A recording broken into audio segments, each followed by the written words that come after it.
everyone, so this is Akshita. So today we are going to start from class 8 geography, chapter number 4 agriculture. So we are going to start from the part 2. So we have completed half of the chapter. We are going to start from the a new topic, that is major crops. Means those are important crops, जो important crop है, ठीक है. तो a large variety of crops are grown to meet the requirement of the growing population. तो बहुत सारी means अलग अलग टाइप की क्रॉप्स मीन्स ग्रो होते हैं, ठीक है, to meet the requirement of growing population. Means जैसे पॉपुलेशन बढ़ रही है तो उनको मीट करने के लिए, ठीक है, तो क्रॉप्स उगाए जाते हैं. Crops also supply raw material for agro based industry. जो एग्रो बेस्ड इंडस्ट्री रहती है, जो किस पे डिपेंड रहती है, एग्रीकल्चर के प्रोडक्ट्स पे, ठीक है, तो उनके लिए एक सप्लाई करने का काम करते हैं. मेजर फूड क्रॉप्स आर, अभी इनके बारे में पढ़ने वाले. पहला वीट, राइस, मेज, मिलेट्स. इन और भी हैं, ठीक है, इन मेजर फूड क्रॉप्स के बारे में पढ़ने वाले. और जूट और कॉटन, ये फाइबर क्रॉप्स है जिनसे हमें फाइबर मिलता है. जूट से फाइबर मिलता है, कॉटन से भी मिलता है, ठीक है. Important beverage crops R T and coffee. Beverage मतलब जो सिर्फ जो ड्रिंक कर सकते हैं, मीन जो लिक्विड चीज़ है, और जो फार्म्स वगैरह में उगाई जाती है वो है टी और कॉफ़ी, ठीक है. तो फर्स्ट हमारे लिए राइस, ठीक है. जो अभी राइस क्या है, rice is a major food crop of the world. तो सबसे ज़्यादा मेजर फूड क्रॉप है वर्ल्ड के लिए. It is the staple diet of the tropical and subtropical region. Rice क्या है, स्टेपल डाइट है. स्टेपल डाइट मतलब यहाँ का जो मेन फूड क्रॉप, ठीक है, जो कंज्यूम करते हैं, सबसे मेन फूड क्रॉप ट्रॉपिकल और सब ट्रॉपिकल रीजन्स के लिए. Rice needs high temperature. अभी राइस के लिए क्लाइमेट कैसा चाहिए, ज़्यादा टेम्परेचर चाहिए, हाई ह्यूमिडिटी, नमी है वो ज़्यादा चाहिए, रेनफॉल भी ज़्यादा चाहिए. It grows best in alluvial clay soil. तो कौन से सॉइल पे ये ग्रो होता है, alluvial clay soil which can retain water, ठीक है, जो वाटर को सोख लेता है आसानी से. China leads in the production of rice followed by India, Japan, Sri Lanka and Egypt. तो सबसे नंबर पे है पहले चाइना, ठीक है, जहाँ पे राइस के ज़्यादा कंज्यूम किया जाता है. फिर उसके बाद इंडिया आता है, फिर जापान, फिर श्रीलंका और फिर इजिप्ट. ठीक है, इंडिया क्या है, सेकेंड नंबर पे. In favourable climatic conditions as in West Bengal and Bangladesh 2 to 3 crops are grown in a year. तो यहाँ पे बताया गया अगर क्लाइमेटिक कंडीशंस फेवरेबल हो वेस्ट बंगाल या फिर बांग्लादेश में, तो वहाँ पे 2 या 3 क्रॉप एक साल में उगा सकते हैं, ठीक है. तो ये राइस के बारे में था. अभी फिर वीट बता है गेहूँ, ठीक है. तो वीट रिक्वायर्स मॉडरेट टेम्परेचर, इसके लिए मीडियम टेम्परेचर चाहिए, ठीक है, and rainfall during growing season and bright sunshine in the time of harvest. और बारिश कब चाहिए, जब ये उगता है, ठीक है, जब ये जिस सीजन में उग रहा है तब बारिश चाहिए. और अच्छी सनशाइन भी चाहिए, ठीक है. सनशाइन कब चाहिए, जब हम इसे काट रहे हैं, ठीक है, जब फसल पूरी तरीके से तैयार होगी, जब काटने का टाइम आए तब उसको ज़्यादा सनशाइन चाहिए. It thrives best in well drain loamy soil. तो ये कहाँ पे थ्राइव मतलब कहाँ पे बेस्ट उगता है, मीन्स कहाँ पे कौन सी सॉइल पे उगता है, वो है लोमी सॉइल. फिर wheat is grown extremely in USA, Canada, Argentina, Russia, Ukraine, Australia and India, ठीक है. तो यहाँ पे उगाया जाता है. In India it is grown in winters. तो इंडिया में क्या है, विंटर्स में वीट ग्रो किया जाता है. फिर नेक्स्ट है, थर्ड है मिलेट्स, ठीक है. मिलेट्स मतलब होता है बाजरा, ठीक है. फिर they are also known as coarse grain. तो बाजरा को हम मिलेट्स को क्या बोलते हैं, कोर्स ग्रेन भी बोलते हैं. फिर and can be grown on less fertile. अगर मिट्टी क्या ज़्यादा उपजाऊ भी नहीं होगी ना तो भी ये उग जाएंगे. एंड सैंडी सॉइल, और कौन सी सॉइल पे उगेंगे, सैंडी सॉइल पे. It is a Hardy crop that needs low rainfall. तो इसके इतने ज़्यादा नखरे नहीं इस क्रॉप के, तो यहाँ पे बारिश भी कम चाहिए. And high to moderate temperature, इतना ज़्यादा भी नहीं, मतलब नॉर्मली टेम्परेचर चाहिए इसके लिए. एंड एडिक्वेट रेनफॉल, और बट रेनफॉल ज़्यादा चाहिए, ठीक है, लार्ज अमाउंट में रेनफॉल ज़्यादा चाहिए. Jowar, bajra and ragi are grown in India. तो ज्वार, बाजरा, रागी, तो ये सब एग्जाम्पल्स है किसके, मिलेट्स के. तो ये इंडिया में ग्रो किए जाते हैं. Other countries are Nigeria, China और नाइका. तो ये कुछ दूसरी कंट्रीज़ है जहाँ पे मिलेट्स उगाए जाते हैं. फिर उसके बाद फोर्थ नंबर पे है मेज़, ठीक है. मेज़ रिक्वायर्स मॉडरेट टेम्परेचर. इसको भी मीडियम टेम्परेचर चाहिए, रेनफॉल भी ठीक ठाक चाहिए, और बहुत सारी क्वांटिटी में सनशाइन चाहिए इसे. Then it needs well drain fertile soil. अब ये जहाँ पे उग रही है सॉइल भी अच्छी चाहिए, उसके लिए फर्टाइल सॉइल चाहिए. फिर मेज़ is grown in north America. तो मेज़ कहाँ पे ग्रो होनी चाहिए, नॉर्थ अमेरिका में, Brazil, China, Russia, Canada, India और मैक्सिको, ठीक है. तो यहाँ पे मेज़ ग्रो होती है. फिर यहाँ पे एक डू यू नो फैक्ट है। तो maize maize is also known as corn. तो मेज़ को हम लोग भुट्टा भी बोलते हैं, ठीक है। Various colourful varieties of maize are found across the world. तो वर्ल्ड में अलग अलग टाइप के कलर की मेज़ मिलती है, जैसे हम ज़्यादातर येलो ही देखते हैं, ठीक है। तो पर्पल कलर की भी मिलती है, ठीक है, पिंक कलर की भी होती है, बहुत सारे अलग अलग कलर्स की मेज़ होती है, ठीक है। अभी फिर जैसे आप मेज़ की कल्टीवेशन देख सकते हो, ठीक है। तो भुट्टे हैं सब यहाँ पे इतने सारे, ठीक है। तो ऐसे इसकी कल्टीवेशन होती है। फिर कॉटन, ठीक है। अब ये हमारा फाइबर क्रॉप है, ठीक है, कॉटन। अब ये wait I will just scroll it up, या correct. Cotton requires high temperature. Cotton के लिए कैसा टेम्परेचर चाहिए? ज़्यादा चाहिए। लाइट रेनफॉल, हल्की बारिश चाहिए। 210 Frost free days. Frost free days मतलब जैसे मीन्स क्लाउड नहीं होना चाहिए, ठीक है, ज़्यादा ठंड भी नहीं होनी चाहिए और आसमान का एकदम साफ होना चाहिए। And bright sunshine for its growth, और अच्छी सनशाइन चाहिए इसकी ग्रोथ के लिए। It grows best on black and alluvial soil. तो कहाँ पे उगती है? ब्लैक सॉइल पे और एलुवियल सॉइल पे उगती है। अभी फिर China, USA, India, Pakistan, Brazil and Egypt are the leading producer of cotton. तो कॉटन के लीडिंग प्रोड्यूसर बताया गया China, USA, India, Pakistan, Brazil और Egypt. It is one of the main raw material for the cotton textile industry. जो cotton textile industry means क्योंकि fibre crop है तो cotton textile industry के लिए एक रॉ मटेरियल है कॉटन, ठीक है। फिर नेक्स्ट ये थी कॉटन। अभी नेक्स्ट हमारी फाइबर क्रॉप है जूट, ठीक है। तो जूट जूट में क्या होता है? Jute was also known as a golden fibre. तो इसे हम गोल्डन फाइबर भी कहते हैं जूट को। It grows well on alluvial soil and requires high temperature, heavy rainfall and humid climate. तो इसके लिए टेम्परेचर, एक मिनट, एलुवियल सॉइल पे उगती है, इसको गोल्डन फाइबर बोलते हैं। टेम्परेचर कैसा चाहिए? ज़्यादा टेम्परेचर चाहिए, बारिश भी ज़्यादा चाहिए और ह्यूमिड क्लाइमेट, नमी वाला क्लाइमेट चाहिए। This crop is grown in the tropical areas. तो ये क्रॉप कहाँ उगाई जाती है? ट्रॉपिकल एरियाज में। इंडिया और Bangladesh are the leading producer of jute. तो इंडिया और बांग्लादेश क्या है? इसके मीन्स लीडिंग प्रोड्यूसर है जूट के, ठीक है। फिर नेक्स्ट है कॉफ़ी, ठीक है। अभी कॉफ़ी हमारी बीवरेज क्रॉप है, ठीक है। बीवरेज क्रॉप मतलब जो लिक्विड टाइप जो चीज़ होती है, ठीक है, जो फार्म्स वगैरह में कल्टीवेट की जाती है। Coffee requires warm and wet climate. अभी कॉफ़ी के कैसा क्लाइमेट चाहिए? वार्म चाहिए और वेट क्लाइमेट, ठंडा क्लाइमेट चाहिए। And well drain loamy soil, और अच्छी खासी लोमी सॉइल चाहिए। Hill slopes are more stable for growing of this crop. तो यहाँ पे हिल स्लोप्स मीन्स ज़्यादा पहाड़ों वगैरह ऊंचाइयों पे ये क्रॉप क्या है? उगाई जाती है। Brazil is a leading producer followed by Colombia and India. तो पहले नंबर पे ब्राज़ील है, उसके बाद कोलंबिया और फिर इंडिया, ठीक है। तो ऐसे जो कॉफ़ी के प्लांटेशंस की जाती है, ठीक है। ये कॉफ़ी मीन्स कॉफ़ी वगैरह के लिए जो प्रोडक्ट है वो यूज़ कर रहे हैं। फिर यहाँ पे इंटरेस्टिंग फैक्ट आती है। Who described the coffee plant. अभी कॉफ़ी प्लांट किसने डिस्क्राइब किया? चलो देखते हैं। There are different versions about the discovery of coffee. तो अलग अलग और बहुत सारे मीन्स बहुत सारे वर्जन हैं ये कॉफ़ी के डिस्कवरी के लिए। In about AD 815। तो 850 AD की पहले की बात है, ठीक है। Kaldi, an Arab goat herder who was puzzled by the queer antics of his flock, tasted the berries of the evergreen bush on on which the goat were feeding, ठीक है। तो क्या हुआ?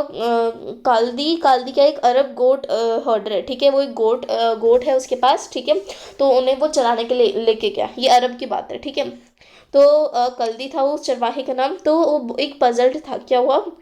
जब वो अपनी गोट को कहाँ मीन्स सिर्फ ऐसे चराने लेके गया, ठीक है। तो उधर क्या हुआ? जो गोट है जो टेस्टेड द बेरीज, ठीक है, बेरीज ऑफ एवरग्रीन बुश, ठीक है। तो जैसे एक एवरग्रीन बुश थी वहाँ पे, ग्रीन ग्रीन के पत्ते थे, ठीक है, बेरीज थी वहाँ पे। तो जैसे उसकी गोट ने वो खाई, ठीक है। तो क्या हुआ? Which the goat were feeding means जिसके ऊपर वो गोट जो खा रही थी उनको बहुत ज़्यादा मीन्स एकदम एनर्जेटिक फील होने लगा, ठीक है। मीन्स वो पत्ते वगैरह खाने के बाद उनको एनर्जेटिक फील होने लगा। तो on experiencing a sense of acceleration he proclaimed his discovery to the world. तो यही एक्सेलरेशन मीन्स ऐसी भी और भी बहुत सारी डिस्कवरी है। तो ये एक डिस्कवरी थी, ठीक है, जो वर्ल्ड के लिए ये फेमस बन गई। तो इसी तरीके से जो कॉफ़ी के जो लीव्स होते हैं, ठीक है, इससे इसलिए कॉफ़ी को क्योंकि कॉफ़ी पीने से हमारी क्या है? बहुत एनर्जी बढ़ जाती है, हम एकदम एनर्जेटिक फील करने लगते हैं, ठीक है।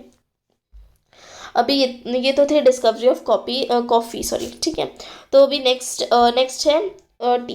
टी क्या है? T is a beverage crop grown on plantations. तो टी एक बीवरेज क्रॉप है, तो कहाँ पे उगाई जाती है? प्लांटेशंस में, ठीक है, ऊंचाइयों पे। Then this requires cool climate. इसके लिए क्लाइमेट कैसा चाहिए? ठंडा क्लाइमेट चाहिए।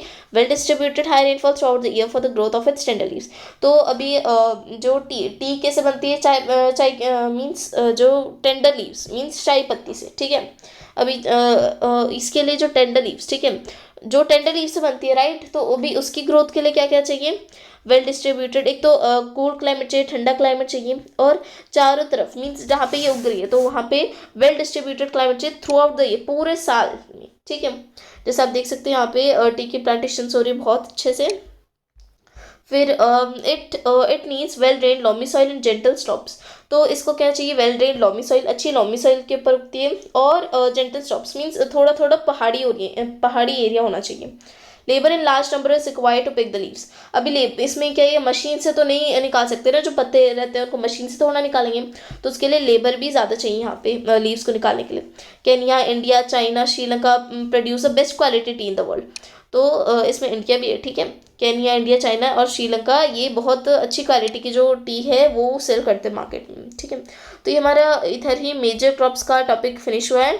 सो we are going to start now only from the agriculture development. So agriculture development means agriculture जो फार्मिंग है उसमें क्या डेवलपमेंट हो रहा है, ठीक है। तो उसके बारे में हम पढ़ने वाले इस टॉपिक में। So agriculture development refers to efforts made to increasing farm production in order to meet the growing demand of increasing population. मतलब एग्रीकल्चर डेवलपमेंट क्या बताता है? जैसे जो एफर्ट्स, ठीक है, अगर हमें फार्म प्रोडक्शन में और एफर्ट लगाने, और हमें मीन्स और हमें जो भी एफर्ट्स है सब कुछ, और भी हमें प्रयास जो लगाने हैं, ठीक है, जो हमें एक्टिविटी वगैरह रिपीट करनी है, ताकि हम और ज़्यादा प्रोड्यूस कर सकें, जो पॉपुलेशन बढ़ रही है उसके लिए और ज़्यादा प्रोड्यूस कर सकें, ठीक है। तो वो एग्रीकल्चर डेवलपमेंट हो गया। This can achieved in many ways, such as increasing the cropped area, the number of crops grown, improving irrigation facilities, use of fertilizers, and high yielding variety of seeds. तो बहुत सारी इसके लिए activity है जिससे हम एग्रीकल्चर डेवलपमेंट को increase कर सकते हैं। जैसे हम पहले इतने एरिया में कर रहे हैं, ठीक है, विट आई विल इंक्रीज साइज। पहले हम इतने एरिया में फार्मिंग कर रहे हैं, ठीक है, फिर हमें इतने एरिया में करनी चाहिए, ठीक है, ताकि जो फार्मिंग है वो इंक्रीज हो जाए, ठीक है। क्रॉप एरिया जितने में हम उगा रहे हैं फार्मिंग को या क्रॉप्स को, वो उसका जो एरिया बढ़ जाएगा तो प्रोड्यूस भी ज़्यादा होगा। The number of crops grown, crops भी ज़्यादा ग्रो होने चाहिए। इम्प्रूव्ड इरिगेशन फैसिलिटीज़ मीन्स जो इरिगेशन, जैसे जो पानी देने, जो पौधों को पानी देने की फैसिलिटी है उसको भी इम्प्रूव करना चाहिए। फर्टिलाइजर्स का यूज़ करना चाहिए। HYV seeds, high yielding variety seeds, ताकि जो क्रॉप्स अच्छे से होंगे, ठीक है, उसके लिए high yielding variety seeds use करनी चाहिए। Mechanisation of agriculture is also another aspect of agriculture development. तो दूसरा एस्पेक्ट क्या है इसका? मैकेनाइजेशन। तो the ultimate aim of agriculture development is to increase food security, ठीक है। तो अभी हम लोग प्रोड्यूस करके तो हम लोगों ने रख लिया, तो अभी उसके लिए सिक्योरिटी कहाँ से आएगी, ठीक है। अभी फूड सिक्योरिटी इतनी स्टोरेज तो इंडियन फार्मर्स के पास है नहीं कि स्टोर करके रख सकते हैं, ठीक है। फिर एग्रीकल्चर, ठीक है। तो अभी agriculture has developed at different places in different parts of the world. तो एग्रीकल्चर हर मीन्स वर्ल्ड के हर हिस्से में अलग ही means has developed at different places, अलग अलग प्लेसेस पे अलग अलग उसका डेवलपमेंट हुआ है, ठीक है, एग्रीकल्चर का। Developing countries with large population usually practise intensive agriculture where crops are grown on small holding mostly for subsistence. तो जो डेवलपिंग कंट्रीज़ हैं, जैसे डेवलपिंग कंट्रीज़ में इंडिया आता है, जहाँ पे भी प्रैक्टिस चल रही है इंटेंसिव एग्रीकल्चर की, ठीक है, और ग्रोन ऑन स्मॉल होल्डिंग मतलब स्मॉल, मतलब ज़्यादा स्मॉल प्लॉट ऑफ लैंड पे यूज़ मीन्स ग्रो किए जाते हैं सिर्फ अपने ही कंज्यूमर के लिए, मीन्स सबसिस्टेंस मीन्स अपने जीवन यापन करने के लिए, ठीक है। फिर larger holdings more suitable for commercial agriculture as in USA, Canada, Australia, ठीक है।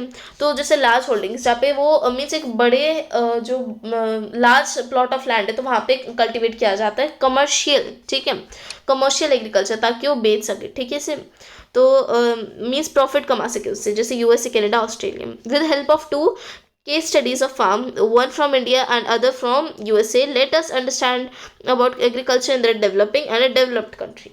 तो यहाँ पे इंडिया क्या है? इंडिया क्या है? डेवलपिंग कंट्री, जो भी डेवलप हो रही है, और USA पहले से ही डेवलप्ड है वो, ठीक है। पहले से डेवलप है। तो इन दो कंट्रीज़ की, इन दो केस स्टडीज़ के बारे में हम देखने वाले हैं। पहला इंडिया और फिर है यूएसए, ठीक है। तो इंडिया में वेट पहले तो डू यू नो फैक्ट पढ़ लेते हैं यहाँ पे। तो food security exist when all people at all times have excessive to sufficient safe and nutritious food to meet their dietary needs and food preserves for an active and healthy life. तो food security क्या है? Food security मतलब हर लोग, जितने भी लोग world में रह रहे हैं, सबको मतलब सेफ फूड मिले, ठीक है, उनको अच्छा खाना मिले, सफिशिएंट फूड मिले, ठीक है, ताकि for the food prisms of N active and healthy life, ताकि वो एक अच्छी लाइफ जी सके। तो वो क्या हो गया? Food security. अभी पहले हम पढ़ते हैं फार्म इन इंडिया। इंडिया में क्या है, ठीक है, India, because India is a developing country. There is a small village Adilabad in Ghazipur district of Uttar Pradesh. तो यहाँ पे यूपी की बात हो रही है, ठीक है, उत्तर प्रदेश में गाजीपुर के अंदर एक आदिलाबाद, एक गांव का नाम है, एक छोटा सा गांव है। तो Munna Lal is a small farmer in this village who has farmland of about 1.5 hectares. तो ये जो आदिलाबाद इस एक छोटा सा गाँव था, इस छोटे से गाँव में एक छोटे से फार्मर है जिसका नाम क्या है? मुन्ना लाल, ठीक है।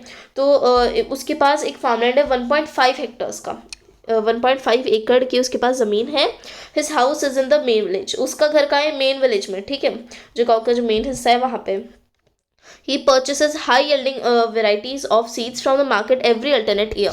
अब मतलब हर alternate year मीन्स अभी एक साल उसने, पहले साल उसने HYV सीड खरीदी, फिर दूसरे साल नहीं खरीदी, फिर तीसरे साल खरीदी, फिर चौथे साल नहीं खरीदी, फिर पाँचवें साल, मतलब एक साल को छोड़ के वो अल्टरनेट ईयर में वो HYV सीड्स क्या खरीद रहा है, ठीक है। फिर the land is fertile and he grows at least 2 crops in a year which are normally wheat or rice and pulses, ठीक है। तो लैंड क्या है उसकी फर्टाइल है और वो कम से कम एक साल में बस 2 ही क्रॉप उगा पाता है, ठीक है, वीट या राइस या और पल्सेस, ठीक है, ये 2 ही वो उगाता है। फिर farmer takes advice of his friends and elders as well as government agriculture officers regarding farmer practices. तो वो क्या, जैसे फार्मर्स है वो किससे एडवाइस लेता है, मतलब उसको क्या करना चाहिए आगे, किससे सलाह लेता है? अपने फ्रेंड से लेता है, या फिर जो उससे बड़े हैं, या जो गवर्नमेंट की तरफ से जो जो स्टार्ट की गई है एक्टिविटीज़ जिन्होंने, जैसे एग्रीकल्चर ऑफिसर्स जो गाइड कर सके क्या क्या करना चाहिए, ठीक है। He takes a tractor on rent for ploughing his field. तो वो क्या करता है, ट्रैक्टर लेता है, रेंट पे लेता है, ठीक है, ताकि वो रेंट पे ले सके, क्योंकि उसके पास इतने पैसे नहीं है कि वो ट्रैक्टर अफोर्ड कर सके। Though some of his friends still use traditional method of using bullocks for ploughing. तो उसके जो फ्रेंड्स है, कुछ फ्रेंड्स क्या है, अभी भी ट्रेडिशनल मैथड यूज़ करते हैं। जैसे अभी बुलक्स का देख सकते हो, तो जैसे यहाँ पे हल लगा दिया जाता है, ठीक है, तो हल यहाँ पे लगा दिया जाता है, तो ये जो है वो खेत को जोत देता है, ठीक है, फॉर प्लोइंग, तो ये काम आता है। फिर there is tubewell in the nearby field which he takes on rent to irrigate his field. तो अभी गांव के पास में एक फील्ड है, ठीक है, फील्ड बोल रही सॉरी, और एक ट्यूबवेल है, ठीक है। ट्यूबवेल आई होप आप सबको पता होगा, जैसे एक टाइप कैसे रहता है, ठीक है, और उसमें बहुत सारा पानी रहता है। तो ट्यूबवेल है जहाँ से वो भी इसे पानी वहाँ से रेंट से लेना पड़ता है, ठीक है, अपने जो फील्ड को इरीगेट करने के लिए। फिर Munnalal has 2 buffaloes and few hence. तो मुन्नालाल के पास 2 बफेलो हैं और कुछ हेंस हैं। He sells milk in the cooperative store located in the nearby town.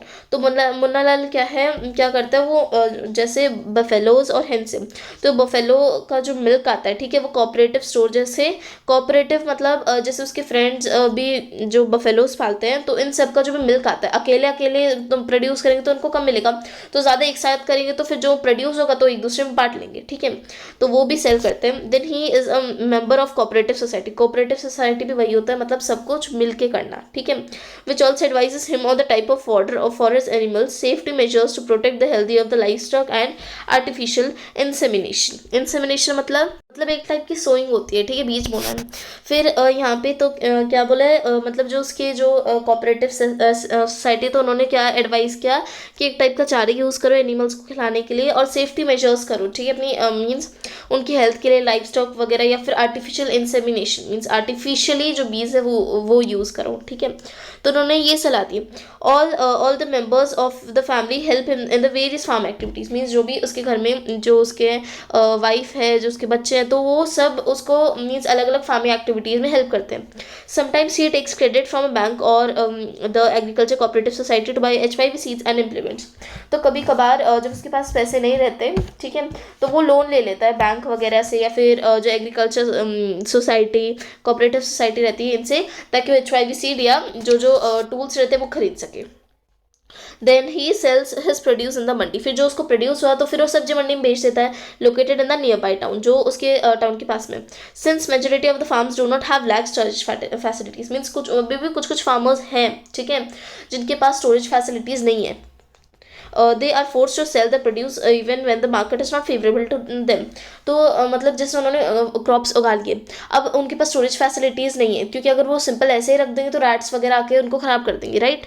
तो उसके लिए स्टोरेज फैसिलिटीज़ नहीं होती, क्योंकि उनको अगर कम भी प्राइस मिल रहा हो ना तो भी उन्हें बेचना पड़ता है, क्योंकि अगर वो रखेंगे तो ख़राब हो जाएगा।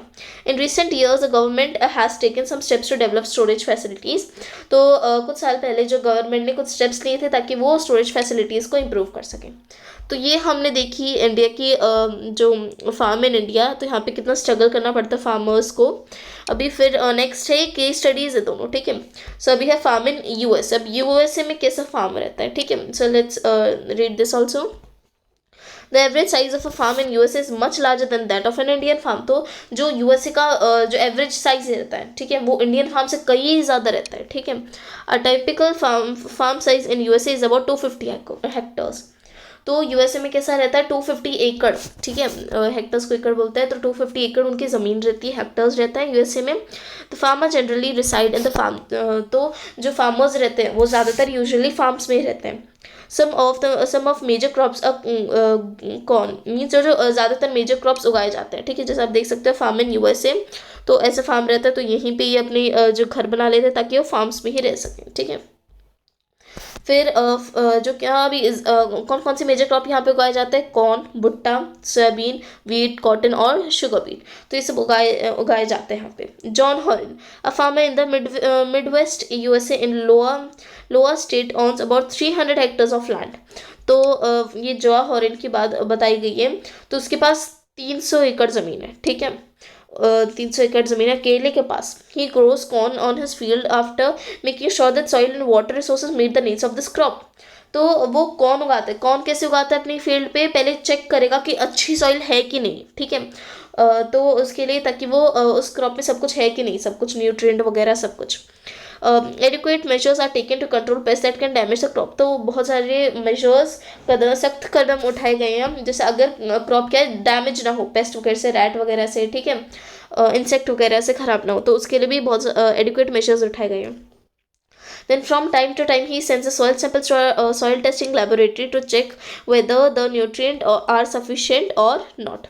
तो मीन्स ये टाइम टू टाइम जो क्या नाम था उसका, जो हॉरिन, हाँ, जो हॉरिन जो है टाइम टू टाइम क्या है सॉइल टेस्टिंग लेबोरेटरी में ये सॉइल सैंपल्स भेजता है, ताकि अगर कुछ भी न्यूट्रिएंट है तो न्यूट्रिएंट ऐड कर सके, ठीक है। फिर the result help John Horin to plan a scientific fertiliser programme. तो जो रिजल्ट जो भी आते हैं तो वो जो हॉरिन को पता लग जाता है कि कौन सा फर्टिलाइजर कम है, ताकि वो उसे उस क्रॉप में डाल सके, ताकि उसकी जो यील्ड है वो अच्छी हो। His computer is linked to the satellite which gives him a precise picture of the field. तो जो उसका जो कंप्यूटर है, मतलब जो उसके खेत में क्या हर जगह कैमरे लगे हैं, अभी कैमरे किससे कनेक्टेड है, उसके कंप्यूटर से, ठीक है। तो कंप्यूटर हमेशा उसकी मतलब जो फार्म है उसकी पिक्चर, प्रिसाइज पिक्चर उसको देता है फील्ड की, ठीक है। Then this helps him to use chemical fertiliser and pest wherever they are required. तो इसकी वजह से जो हॉरिन को पता लग जाता है कहाँ पे केमिकल फर्टिलाइजर्स ऐड करने हैं। ही यूजेस ट्रैक्टर, जो ट्रैक्टर यूज़ करता है, seed drill, leveller, combined harvester and thresher to perform various agriculture operations, जैसे प्लोइंग हो गया, और भी बहुत सारे इरीगेशंस, हार्वेस्टिंग, वीडिंग, जो इन सब के लिए हैवी मशीनरी यूज़ की जाती है वहाँ पे। Grains are stored in the automated grain storage or dispatched to grain agencies. अब ये स्टोरेज कहाँ पे की जाती है, मीन्स एजेंसीज रहती है वहाँ पे की जाती है, या फिर ऑटोमेटेड ग्रेन स्टोरेज, ठीक है। तो यहाँ पे स्टोर करके रखता है grains, and not like a wait. The farmer in USA works like a businessman. USA में जो फार्मर है एक बिजनेसमैन की तरह वर्क करता है, ठीक है, और not like a peasant farmer, एक सिंपल फार्मर की तरह नहीं, जिस तरह इंडिया में होता है। जैसे आप देख सकते हो मैकेनाइज्ड यहाँ पे कितनी अच्छे से, मीन्स फुल ऑन मशीन, सारी मशीन्स के साथ यहाँ पे काम किया जा रहा है। एंड यहाँ पे spraying of pesticides means with the help of aeroplane, यहाँ पे पेस्टिसाइड्स कम है तो इससे पेस्टिसाइड्स डाली जाती है, ठीक है। एंड अब उसी जगह अब इंडिया को देखोगे कि because India is a developing country, अभी डेवलप हो रही है, ठीक है, अभी फार्मर है इंडिया में, ठीक है। So we have completed this chapter, this is second part. So thank you so much for watching this video, bye guys.